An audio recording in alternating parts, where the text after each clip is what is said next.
చాలా మంది ఉన్నారు. ఎంత జగన్ మెప్పు పొందుదామన్నా సొంత సామాజిక వర్గ నాయకుడు, అందులోనూ పవన్ కళ్యాణ్ తిడితే మనకు రాజకీయంగా ఇబ్బంది ఉంటుంది అనుకున్నారో, లేకపోతే వాళ్ళకి మనస్సు అంగీకరించలేదో, వాట్ ఎవర్ మీరు చెప్తున్నట్టుగా నేను ఉదయభాను, కిలారి వెంకట్రోసయ్య, పెండన్ దొరబాబు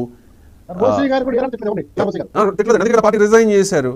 ఆయనకి చిరంజీవి గారితో ఉన్న సత్సంబంధాలతో ఆయన జనసేన పార్టీలోకి వచ్చే ప్రయత్నం ఏదో చేస్తున్నట్టుగా నాకున్న సమాచారం. మరి అసలు విషయం ఏంటనేది మీరే చెప్పాలి. పెండన్ దొరబాబు నాకు తెలిసి ఇవాళే ఆయన రిజైన్ చేస్తూ ఉన్నారు వైసీపీకి. ఆయన జనసేనలోకి రావడానికి సిద్ధమవుతున్నట్లుగా నాకున్న ఇన్ఫర్మేషన్. ఇలా ఈ ముగ్గురే కాదు, ఇంకా చాలామంది పేర్లు వినిపిస్తూ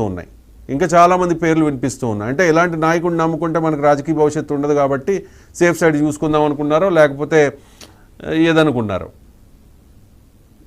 కూటమి ప్రభుత్వంలో ఉన్న పార్టీలు కన్నా లాకులు ఎత్తితే అసలు వైసీపీలో ఎవడో మిగలడు. జగన్ రెడ్డి కూడాను